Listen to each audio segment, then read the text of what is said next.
Boy, nothing like a good pair of binoculars to see the Pleiades. Hello, everybody.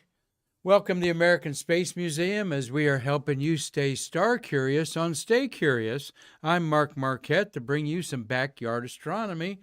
I got my red flashlight so that when my eyes adjust to the night sky, they don't contract after dilating out and letting all that starlight in. I've got my night sky planisphere. And I got some binoculars, because that's what we're going to talk about today, is something everybody has, is a good pair of binoculars, whether it be for sporting or birding. Everyone's usually got a pair of binoculars laying around the house. And I'm going to show you a couple devices like this parallelogram mounting for binoculars, and a couple other cheaper ways to hold your binoculars steady, all to help you stay star curious. So sit back and enjoy a little bit about what you might not know about binoculars. And as amateur astronomers like myself really enjoy binocular astronomy.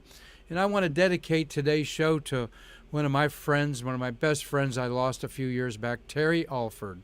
Terry from Kingsport, Tennessee, in the Bays Mountain Astronomy Club, always was bringing binoculars to our meetings and telling newcomers to get involved with binoculars and learn the sky like that. So Terry, I miss you, and this is for you, my long-lost big brother I never had. In fact, Terry made this I'm going to talk about, and encouraged everyone to buy a book about binocular astronomy. There's a good one there by Will Terrian. It has all kinds of charts and so forth in it to show you what you're looking at in the sky. Let me find one of them charts here. We've got... So that you're not under no illusion that when you look at things in the night sky, they're easy to see. Galaxies, nebula, star clusters, all of those Messier objects that Charles Messier marked down when he was comet hunting in the 1800s, all those can easily be seen. Here's another binocular stargazing book by the late Mike Reynolds, another guy that we miss, Mike.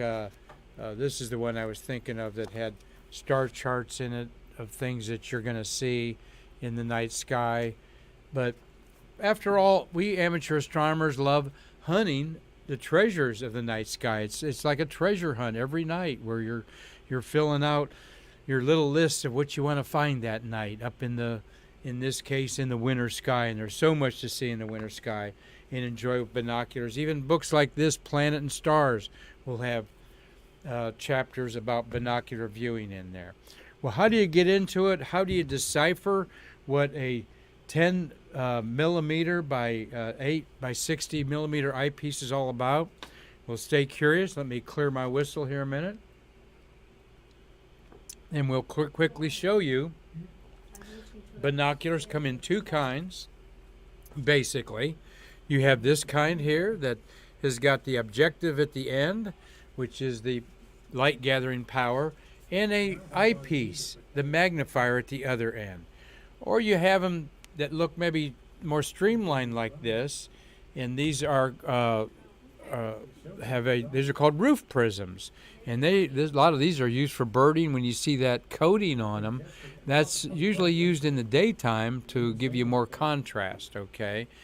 But these are roof prisms. This is called a Porro, P-O-R-R-O prism, and it looks like this inside of it. Here is this where you have light coming in from your object. It takes a couple curves in there, as you see the red line, through a prism, and then comes out your eyepiece there, magnified by an eyepiece, all right? Or you have the roof prisms, just a straight shot through there with no turn on there. And each one has its own different application, like fishing and hunting. You can get into all kinds of different aspects of binoculars, but one you might consider buying is one that has image stabilization on it, because you push a button, that takes all the shake out of it. Now, when I tell people to use their binoculars to look at the beautiful sky behind us here. And this, thank you, George Fleener, another friend of mine from East Tennessee. This is on White Top Mountain in Damascus, Virginia, where we all did our a lot of our meteor observing at the Perseid meteor shower and so forth. One of our very favorite places. Still a lot of light pollution, it looks like, from the cities below, creeping up into the night sky. But we're stargazing up there, and like I say, I usually tell people when you use binoculars, put your elbows against your chest and anchor your arms and cradle that in your hands like a cradle, not like this, out floating around like that where it can move around, to stabilize it, all right? And to hold things steady, because that's why you don't use binoculars to look at the night sky, because you can't hold them steady enough. Well, let me show you a couple devices here in just a minute that you can buy cheaply on Amazon Smile and put down the American Space Museum as your favorite nonprofit. A couple devices are available that can easily hold a pair of binoculars for you. But if you don't have anything, or ankle your arms and try and make your own little tripod to hold that steady. That's so important. But let's first demystify that these are 8 by 60 relief, and a lot of you have 8 by 35, 8 by 45 are popular binoculars for sports. What the 8 means is it's magnifying the power of the light 8 times. All right, so it's 8 times magnification. That's about what Galileo saw through his telescope, was 8 power. This is 60 millimeters across. It is measuring in millimeters the distance across the objective. All right, and this is 60 millimeters, so at 25 millimeters an inch, all right, this is a little over 2 inches across eyepiece. And that's what is important, is your in your magnification is having a big objective to suck in as much light as you want, all right? You could have a much bigger one, like 80 millimeters and 8 power eyepiece, and the bigger one would be clearer. In fact, this one is a 10 magnification by 25. So it's just an inch across the light gathering objective, and it's magnifying it 10 times. Now that's going to create an object that's hard to hold because it's magnified 10 times, what you're looking at.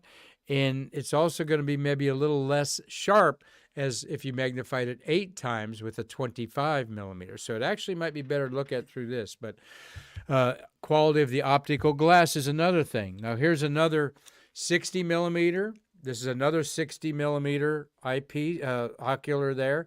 But this magnifies the light 12 times, okay?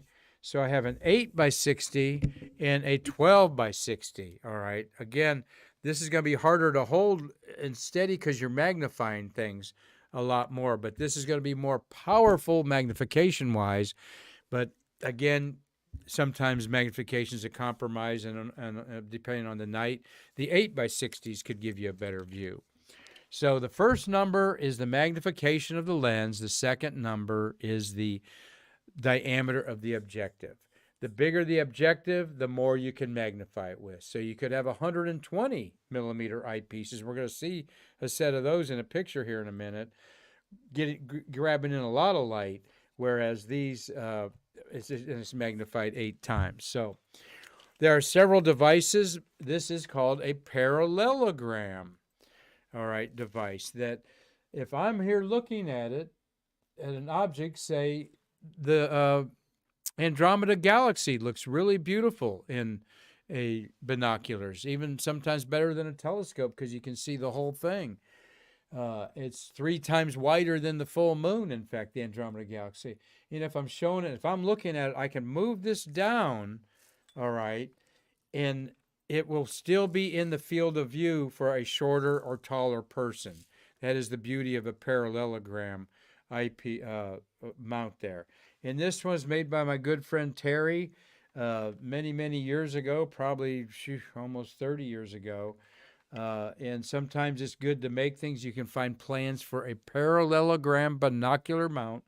Just Googling it, you'll find some plans to make your own. I'm going to show you one you can buy for $500 though here in a minute. But an easy way to put your binoculars on a quick mount is have a tripod, a binocular tripod here. And, ooh, I didn't think that through, Marty, so let me pull this out here just a little bit. We'll raise that down. And there we go. So I got a binocular mount in front of me, okay, that you'd use just for a camera, all right? And most binocular mounts have what we call a quick release that you take off and you put the camera on the bottom, and then you can put that on there, quick release that on there. So there's two devices you can buy. One is this device. Now, a lot of you don't know, okay, a lot of you don't know that every binocular in the middle of them have a center pivot point, and they have usually their name over it right there. And I'm pointing right there to this brass fitting right there. You take the name off of this center thing, and there is a screw there, an outside screw and an inside screw that you can put a mount inside. So all of your binoculars have a little knob there. Of course, I've lost all mine because I don't ever use them. I'm always using these to put on there. That's silver there, that little silver piece.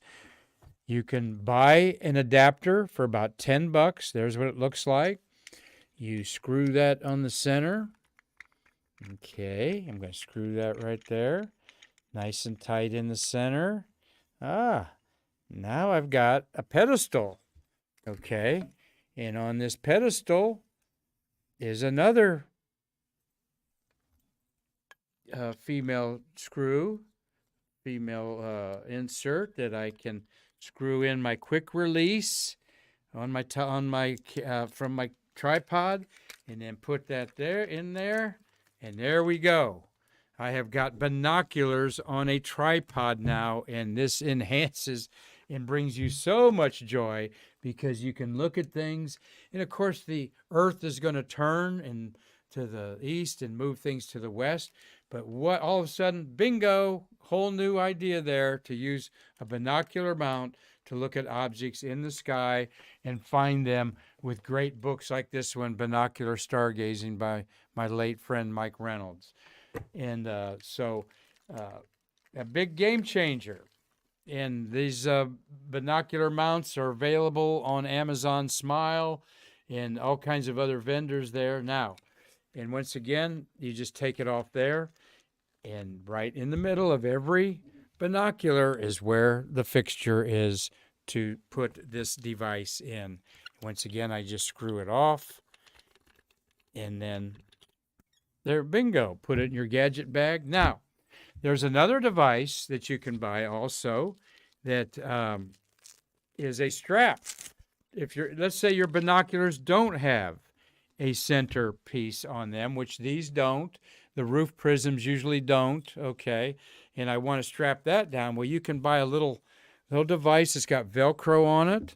All right, I take off my tripod quick release. I put my tripod quick release on this Velcro. Okay. All right. All right, there's the Velcro on there. And so I put my Poro Prism, just set it on there. It's just on some Velcro straps there that I'm going to. Now this is the least secure, but it's a handy thing to carry in a pinch. And folks, just not for stargazing, but birding. You hike up to the canyon rim and look out, and it's just so much easier to look through your binoculars there. So there, I've got some sort of a Velcro plate that I can put my binoculars on and do some serious stargazing out there. So everyone has binoculars. Get out there and use them. It's really cool to look at the moon. I usually have this out there with people to look at the moon because you can see the whole moon in one little magnified area, and people really are amazed at how good things look in binoculars. The Orion Nebula is one thing that you can look at, but you can see all these faint fuzzies, galaxies, nebula, star clusters, particularly the Pleiades and other clusters of stars, the double cluster near Cassiopeia, the Queen, the M in the sky. That is another beautiful thing that really renders better in binoculars than it does through a telescope. I'm talking about open clusters like the Pleiades and the Hyades and the double clusters. And there's a lot of them out there. So hope that you've enjoyed learning about another way to observe from your own backyard with binoculars. So until next Monday when we bring you Backyard Astronomy, I'm Stargazer MarQ saying, come to our museum or stay curious on our podcasts, all to bridge the space between us.